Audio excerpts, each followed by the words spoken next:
So if you only know me from Dragon's Reign, you guys might think that I just do audio.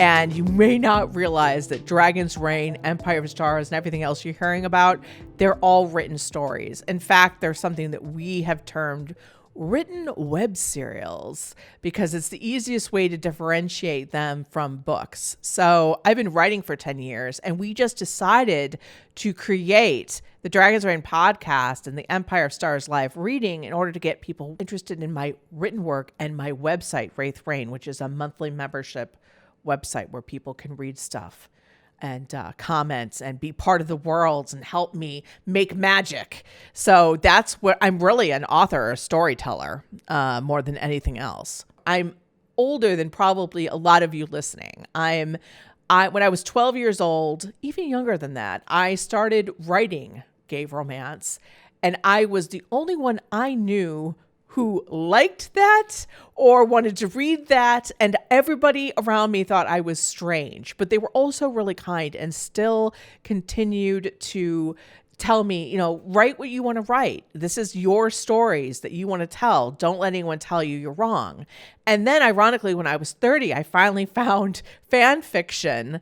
The first stuff was like Star Trek, Smallville, all that kind of stuff. And I'm reading this. I'm like, oh my God, there are people just like me who like this gay romance and who love writing it and reading it and are obsessed with it. Whoa. And so for a few years, I was writing fan fiction, but I'd always loved telling my own stories. And I decided that if I was going to write, I didn't want to write just books. I wanted to write in the same method I'd written fan fiction, which is a chapter at a time, getting feedback, getting people excited, being able to take what they're telling me and move the story forward. It's a little bit of a cross between like choose your own adventure and basically being able to yell at the author, like, don't do that stupid thing. This is a better thing.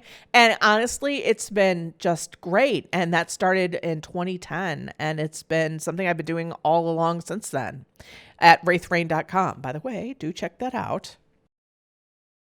I had loved with my fan fiction writing, getting feedback, not just about, for example, good job. I mean, that is awesome to hear. Actually, that makes my day and makes me keep writing and doing the hard work of writing because, nobody says, well, they do say I love to write, but the truth is it's like dragging glass through yourself sometimes.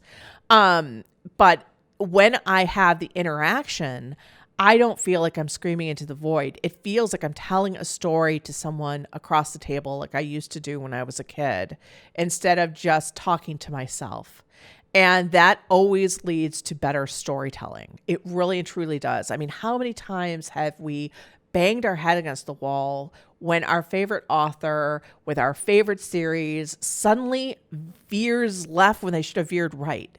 And it's like, why did you do this? But you couldn't warn them because remember, with a book, it's done. There's no changing it. With a serial, you can change it. You can change course. So it's safe to say that the feedback's kept you from going off the rails? It has, and sometimes it's sent me off the rails. But in good ways. I've definitely written myself into corners. And trying to write myself out of a corner has become, I think, something as a serial writer you just must do. You must always be like, what is it, like, latest butterfly, sting like a bee, something like that. I'm sorry, Muhammad Ali. I just totally, made that quote like really bad. But basically, you've got to be willing to think outside of the box and listen to the characters and listen to your heart and listen to your readers and figure out how you can make it work. Sometimes it leads to wonderful accidents, but that happens. What was the very first serial lineup on the site? What did that look like? Oh, okay. Well, my thing closest to my heart, which I know some of you will groan at and will be like, oh my God, you write that? Something called The Earl King, which was a father-son incest with elves in the modern world. There was also a story called The Artifact, which was a dark occult story, which I love. It has snakes with wings and lots of guns. And I'm like, there was another of this vampire story, as there's always a vampire story on Raythe, but this was The Abyss, which was vampires in space.